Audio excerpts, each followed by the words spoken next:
Hello everybody, welcome back to another episode. Today's episode I want to recap on all the things that we talked about in the past week and how that actually comes all together when you start looking at the history of marketing and the history of business and understand where it's actually going right now. And that's the first video that I did, was the mountain concept. Understand where we are right now, what works now, but also try to look ahead at what's coming so you can already position yourself and set yourself up for success. So let's go back first to business in general, like the early 1900s, for example, when there was no mass media yet. People didn't know about all these magazines and TVs, and I mean the TV was not even invented yet. So what happened? The market suddenly became an industry, and we started to produce more. We came into the industrial area, and with the industrial area we had a crazy amount of production where we had way too much product and not enough people to buy. So the only solution is to go out, hire people, to find people who actually want to buy, hence the marketing. When this happened, then slowly we turned into consumers. I mean, imagine 50, 60, 70 years ago, it was rare for somebody to have more than 3 pair of shoes or more than 2 pair of jeans. Today, it's rare if somebody actually only has 2 pair of jeans or only 3 pair of shoes, because we overconsume, because we've been taught to consume. In the end, marketing is all about almost manipulating the other people. And it sounds really bad, but I think it has been used by a very long time in a really bad way, and today this is all changing. So that's what I'm really excited about and what I want to talk to you about, so you can see how you could implement that into your business. So what happened? We started to consume more because we got marketed to.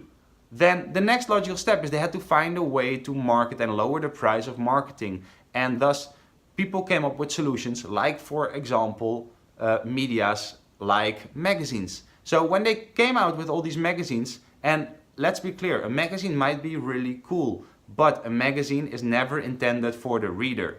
Most magazines, and I worked together with, when I was kite surfing as a professional athlete, the magazines are there for the people who pay the advertisements, because they are paying the bills in the end of the owners or the creators and the content creators of that magazine. So what do? They drag the attention, they create a reader base, they create a following base, and after that people start putting their targeted ads towards these target groups to promote and push their businesses. Now, this worked really well. The more a company spent on marketing, the more money they saw coming back. You could buy your space into the top areas of the supermarket. And let's be honest, if you talk about an aspirin, for example, or a tea brand, if you can become the #1 tea brand when there's no tea brand yet, you are the go-to tea brand, and it's going to be really, really hard to knock you off that space. Once you are the #1 potato chips brand, it's really hard to knock you off that space. So once you are first to market, and once you are the first person to position yourself as the expert in that space, it's getting really hard to overtake that person. You don't fight, and what I see a lot of people doing wrong is they look at their industry leader and they do the exact same thing. Well, if you do the exact same thing, but the other guy has way more budget to spend on marketing, advertising, etc., it's really, really hard to win. So in the early days, it was really easy to buy your position in the market, and that's why in the end the world almost is run only on 6 or 7 companies, because they have so much market share and all these products below them that they have so much shelf power that they could actually say, hey supermarket, I don't want you to put that product in, because if you do that, we're going to pull out our products. And they can't, because they have the premium A products, which drives consumers to go to that exact supermarket. So that's a complicated situation if you're a supermarket, or if you're whichever product. Or I was sponsored, for example, by an energy drink called Go Fast. They had so much trouble getting their product in the stores that at the time that they had it in the stores, and these stores were often owned by individuals, like gas stations, for example, they're owned as like franchisees. So they have a license to have that gas station there, but it's not actually from Shell, it's from somebody. If they put their drink in there, then Red Bull would just simply come and buy them out, or go to the owner and say, hey, I don't want you to sell these because else I'm going to pull out mine. And people stop for Red Bulls because Red Bull was the number one, or is the number one leader in the energy drink space, and they dominate this space by such a large margin that it doesn't make sense to try to build out a new energy drink, because you can never outspend Red Bull. They have so much capital, they have such a good infrastructure in their business, and already so much experience, that breaking them by doing what they are doing is going to be super hard. You have to go the opposite way to differentiate yourself and hopefully attract enough people to then eventually grow and scale your brand. So in the past, it was easy to buy yourself in the market. Today it's super hard because the market itself is way too big, and a lot of people are currently still advertising, and they're advertising to everybody. So what happened after all these medias came, and all these medias start to be the basis for pushing products, and making it really hard for you to get your space in there, because you won't be able to pay a TV ad, you won't be able to pay a 1,000, 2,000 euro newspaper ad because you are still a small business. Now social medias came around. Social media suddenly allowed it for us to start publishing and creating our own content at a fraction of the cost of what it ever used to be. Before, if I wanted to write a book, or if I wanted to be on TV and let people see me, I would have to be hired by some guy who was willing to accept me and say, yes, I want you to be the face of my TV channel, or yes, I want you to be the face of this. Today, that's not necessary anymore. If you see an opportunity and you feel like you can bring some value to a certain group of people, you can start your own blog. You can open up your own YouTube channel, your Instagram account, Snapchat, whatever it is. There's so much way for you to distribute your content without a middleman being in the way. And this naturally creates a lot of new opportunities. Because this world is only growing and it's only getting more normal for people to start sharing their content, giving their content away for free, bringing value to communities. A natural result is that I don't think we're gonna see ever again bands and artists as big as the Beatles or Queen or Michael Jackson or other artists of that size. Why? Because in the past we were only offered mass media platforms. We were only offered our TV stations. We were only offered our magazines in our countries. And now with the internet, with social media spreading, what you're seeing now is that a lot of different communities are starting to rise, and from each community you get your own experts, you get your own influencers. If you're a hip-hop artist, you will build a hip-hop artist inside of your community, and everybody can make a living doing the thing they love the most.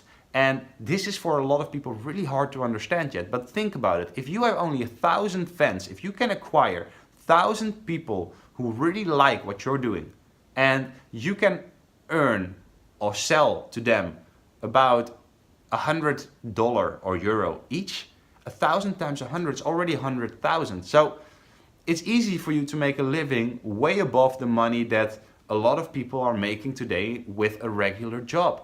And that's the beauty of the internet today. That's the beauty of the community building. The fact that you are watching this video right now is already saying so much about how this world is actually turning out to be. So what opportunities are there for you? How can you benefit from this? Well, first you've got to find your passion. First you've got to find, not your passion, but like the thing you're extremely curious about, the thing that you're excited about. When you wake up, what do you think about? If you have nothing to do and it's weekend, how would you like to spend your time? Even if it is sitting on a sofa and not doing anything, you could build a community that is hanging around reviewing movies and watching movies and judging movies and building up and raising the awareness in this community. And then later on, once you have a big enough community, figure out a way how you can monetize this. Now for movies, it can be writing extremely good reviews and posting that on the internet, then creating traffic to that blog or whatever, and then letting cinemas advertise to you, so you can be the middleman between the consumer reading the reviews and the cinema wanting to attract people to come to their movies. So there's always ways on how you can monetize literally everything today. The game is simple. Make a community, grab the attention, and find people who would benefit from that attention. Just like any media agency or any magazine is doing and has always been doing.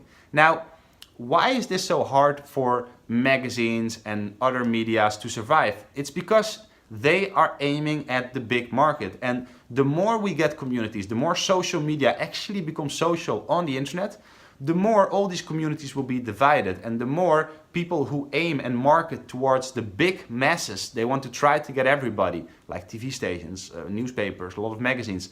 All these platforms try to aim at the global market because that's what they are used to. That's what has always happened in the past. Whereas right now, today, it's changing. And because of all the communities that are coming up now, look at the BuilderAll community as a great example. Within I think 2 weeks, they managed to gather a group of over 1,000 people already in one community. The interaction is amazing, and slowly this community begins to grow on people. BuilderAll is more than just a software. BuilderAll is a family on a mission to help fellow entrepreneurs and to grow and create opportunities for everybody. So that's the really cool thing about BuilderAll, and that's the reason why I'm so in love with this platform and their team, because I'm in line with their mission. And that is the future. So if you have a business, try to really focus on who do you want to market to and be as specific as possible. Because if you manage to start building out a community from a small community, just like I talked in the little video, 2 videos back, I think, the power of positioning, check it out, this video, and try to find your market and step up, raise your voice, and become that inspiration for these people. As long as you can do that, and as long as people are missing you when you are not talking or missing you when you are not posting, it takes a while before you get there, and it might take some practice, but you have to start, have to open up a Facebook group, gather people together that are in line with the thing that you are passionate about or that you want to do, and bring these communities together. This is where the opportunities will be in the next 5 to 10 years.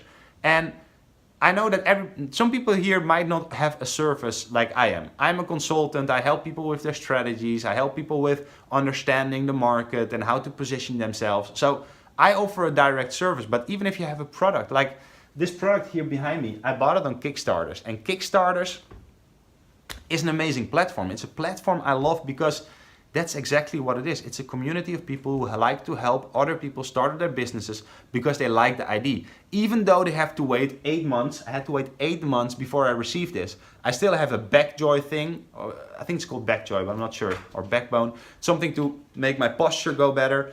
I have another tool that allows me to film better for my vlogs and do these things. I bought all these things on Kickstarter. First, I get a discount because I'm an early adopter. Second, I help people start up a company. And third, I love being around these communities of inspiring people, of people who love to grow and evolve and push that.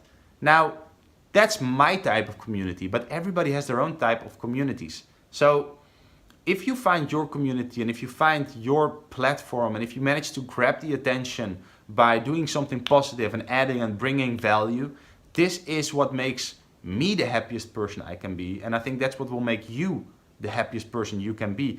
And like I said, there's a way for everything. So if you don't understand this, if you have questions about it or how you could implement this for you, then just leave a comment down below and I will help you out. I will try to come up with ways. I will try to come up with strategies. I'm planning to open up BuilderAll University for a small group of people, like 10 to 15 people, and work with them one-on-one in a coaching group. So if you have any interest in that, leave a comment down below as well. Maybe we can brainstorm a bit on ideas, because it's super new for me as well. And that's the last thing I want to finish off this video with for today, is that be excited for the new stuff. Don't hold on to the stuff that's already proven to work or that's already there inside of your business.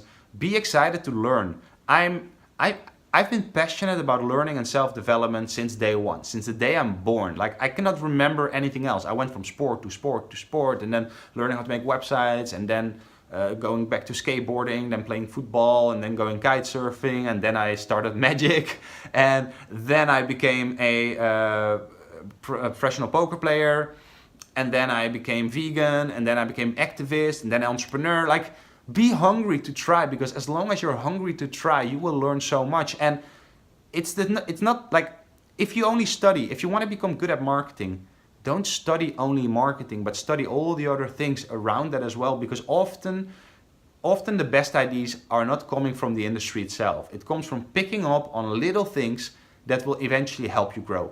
Anyway, this is a different video. I would like to know what you guys think of these type of videos. If you want to hear more, if you have other subjects you would like me to talk about. And yeah, thank you for watching, and I will talk to you on Monday again. Have a nice weekend. Bye bye.